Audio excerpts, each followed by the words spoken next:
Hey sports fans, Josh Green here with your KMHT Sportsbeat here on this Friday. Today on the Sportsbeat, we'll be talking a little high school basketball, but in a different context. High school sports in general are pure in the fact that players are not paid to play and cannot be recruited to a certain school to play sports. Lately, Sulphur Springs has seen a rise in their basketball program. Although KMHT has learned lately about some questions that have been raised on the success of the program. We were first informed on this topic by Marshall head men's basketball coach Bobby Carson. Coach Carson told me about two 6'8" Nigerian players who arrived at Sulphur Springs, but said the story of how they arrived has changed several times. The oldest of the Nigerians is a junior this year, and it started when he was a freshman.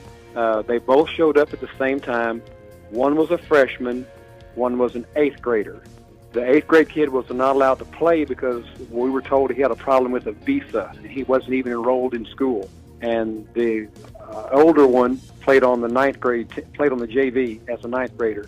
And originally, we were told that they were brothers, which kind of made sense. And then as it turns out, they're not even related. The older one, the one that's a junior now, the story we were told was that he was brought over here by some family up north of here, out of the state of Texas, and they just abandoned him, just basically dropped him off in a convenience store parking lot where he was taken in by some church, and the church was affiliated somehow with Sulphur Springs, and they end up moving down to Sulphur Springs and playing in an AAU league where he was seen by a guy that lives in Sulphur Springs who then adopted him. The younger of the two was supposedly brought over here, again from Nigeria, by a family, I think, in Dallas, and he was going to some kind of school that didn't have any athletics. And so he started playing in AAU, perhaps on even the same team, and the family that brought him over here from Nigeria ended up getting a divorce, and neither one of the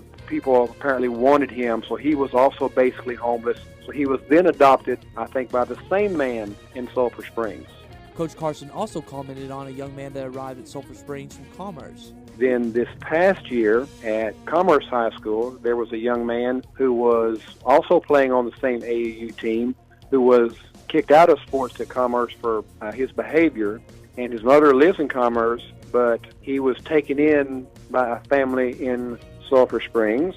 And the district voted him to not be eligible because he was transferring basically for athletic purposes. And then the UIL overturned the district and granted him immediate eligibility. So he's a sophomore also playing at Sulphur Springs. Now, in Section 409 of the UIL Constitution, recruiting is not only a violation by the student who has been recruited, but is also a violation by the school and/or the school district personnel who recruited the student. It is a violation to recruit at all grade levels. Now, there has been no reports of any Sulphur Springs ISD member recruiting students to play sports at Sulphur Springs ISD. But a question does pop into mind. Are these students transferring to Sulphur Springs for athletic purposes? In Coach Carson's opinion, he feels strongly that that's why they are there. My deal is the UIL has a rule that prohibits you for transferring for athletic purposes. To me, the kids from Nigeria clearly have transferred to Sulphur Springs only for athletic purposes. There's no other reason for them to be there. All right, Sulphur Springs has not been a basketball mecca. How do these kids end up there? And they all play on the same AAU team. And, my question to you, and there are several other kids that play on that team that I go to every 8th grade game that I know did not play in the 8th grade there. I mean, they have 3 kids that are 6'8".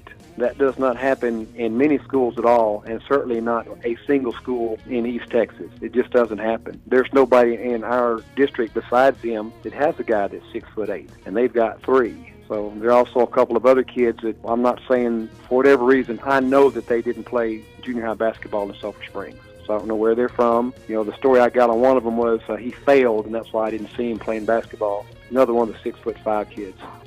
So, I mean, I don't know. The 6'8" kids really stand out, but I don't know if there are other kids that have been mined from the AAU league over there. Now, those of you that don't know the term AAU, it stands for the Amateur Athletic Union, which is a multi-sport organization. To help me understand just a little bit better, I was able to get in touch with UIL Media Coordinator Kate Hector, who gave me a little bit more information about this rule. The UIL does have a rule against changing schools for athletic purposes, and in order to determine that, each athlete would have a previous athletic participation form when they come to a new school. That form is filled out and if there are any red flags that might indicate transferring or changing schools for athletic purposes, then the district executive committee would meet, and that's a local committee made up of representatives from each school in the UIL competitive district, and that committee will vote to determine if they believe the student changed schools for athletic purposes. If it is determined that they did, they would be ineligible for 1 calendar year. The student would be ineligible for 1 calendar year. That decision can also be appealed to the state executive committee,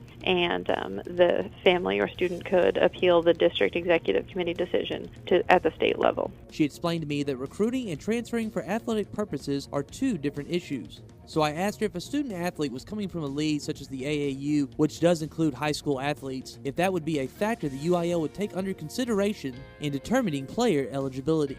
Well, recruiting and changing schools for athletic purposes are two separate issues, and a student participating with students from the school they end up at on the AAU league is something that is taken into consideration, but more likely it's considered as a part of changing schools for athletic purposes, not necessarily recruiting. That would be something that is much less frequent than changing schools for athletic purposes.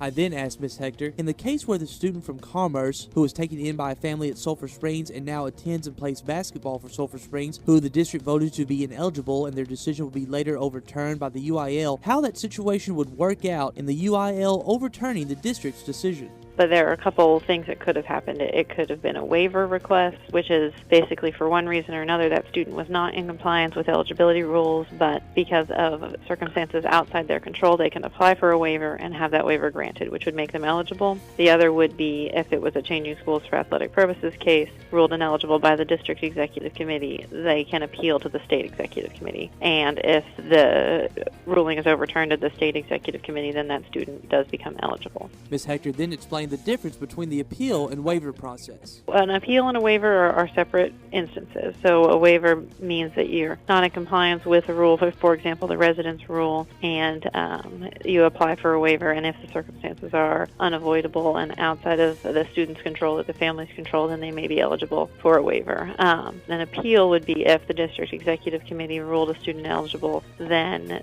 they would appeal that to the state executive committee. And they present a whole new case to the state executive committee, and they can overturn that ruling. In closing, while there are question marks being raised, it does seem Sulphur Springs is operating within the framework of the UIL rulebook. Only time and the success of their basketball program will tell the rest of this story. If you would like to learn more on the UIL rulebook, simply go to www.uiltexas.org. Well, that will wrap things up for the Sports Beat here on this Friday. Be sure to send any stories or ideas for the Sports Beat to Josh at kmhtradio.com. That will do it for me. Reporting for your KMHT Sports Beat, I'm Josh Green.